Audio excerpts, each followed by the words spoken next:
আপনারা জানেন যে ঢাকা শহরের বায়ুমান দিনে দিনে হচ্ছে গিয়ে বিশ্বের মধ্যে শীর্ষস্থান লাভ করছে। এর মধ্যে আমরা দেখেছি যে হচ্ছে গিয়ে দিল্লি, বেইজিং এই সব জায়গা, যেসব জায়গা হচ্ছে গিয়ে এয়ার পলিউশনের জন্য বিখ্যাত ছিল, সেই জায়গা থেকে আমরা ঢাকা শহরকে পার করে ফেলেছি। দিনে দিনে বসবাসের অযোগ্য শহরগুলোর মধ্যে একটি হয়ে উঠছে আমাদের ঢাকা শহর। কিন্তু তারপরও কেন হচ্ছে কি এই বিষয়ে কোনো ব্যবস্থা নেওয়া হচ্ছে না? বিগত কয়েক বছরগুলোতে আমরা দেখছি শীতকালে ধুলো, বালি এবং পলিউশনের জন্য সূর্যের আলো দেখা যাচ্ছে না, এবং হচ্ছে গিয়ে বয়োবৃদ্ধ এবং শিশুদের মধ্যে শ্বাসকষ্টজনিত যে কোনো ধরনের অসুখ বিসুখ বেড়েই চলেছে।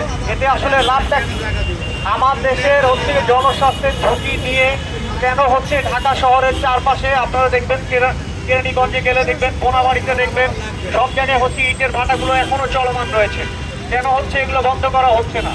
ঢাকার এয়ার পলিউশন নিয়ন্ত্রণ করার জন্য ঢাকা শহরের পেরিফেরিতে যেসব জায়গায় হচ্ছে ধোঁয়া উৎপন্ন হয়, যেসব জায়গায় বিষাক্ত বাতাস উৎপন্ন হয়, যেসব জায়গায় বিষাক্ত ফ্যাক্টরিগুলো রয়েছে, সেগুলোর বিরুদ্ধে কেন ব্যবস্থা নেওয়া হচ্ছে না?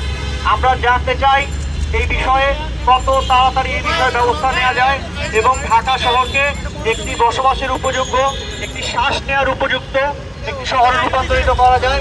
এ ব্যাপারে আশু ব্যবস্থা নেওয়ার জন্য, যেহেতু আমরা রেড অ্যালার্ট জারি করতে চাই এই শহরে। কোভিডের সময় আমরা মাস্ক পরা শুরু করেছিলাম, কোভিড চলে গিয়েছে, কিন্তু আমরা এখনো মাস্ক পরি। আমরা কেন মাস্ক পরবো? আমাদের বাচ্চাদেরকে কেন হচ্ছে গিয়ে আমাদের শেখাতে হবে যে হচ্ছে গিয়ে এই সময় স্কুলে বের হলে হচ্ছে গিয়ে ওর জন্য স্বাস্থ্য ঝুঁকি রয়েছে?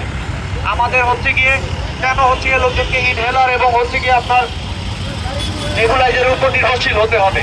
আমাদের কেন হচ্ছে গিয়ে এয়ার পিউরিফায়ার কিনতে হবে বাতাসে? শহরের মধ্যে চলাচল যারা করে মানুষজন, তাদের হচ্ছে গিয়ে কেন হচ্ছে মুক্ত বাতাসে শ্বাস নেওয়ার মতো হচ্ছে গিয়ে রাইট থাকবে না? তারপরও যদি হচ্ছে গিয়ে দেখি যে আমরা অনেকে গাছ কাটা করছে, আমাদের উন্মুক্ত স্থানগুলো বন্ধ হয়ে যাচ্ছে, এই বিষয়টা আমাদেরকে খুবই পীড়া দেয় এবং আমরা চাই এ ব্যাপারে আশু ব্যবস্থা গ্রহণ করা হোক এবং এটা নাগরিক রেড অ্যালার্ট জারি করা হলো। আমরা চাই সরকারের পক্ষ থেকে রেড অ্যালার্ট জারি করা হবে এবং এই বিষয়ে প্রয়োজনীয় ব্যবস্থা নিতে হবে। সবাইকে ধন্যবাদ।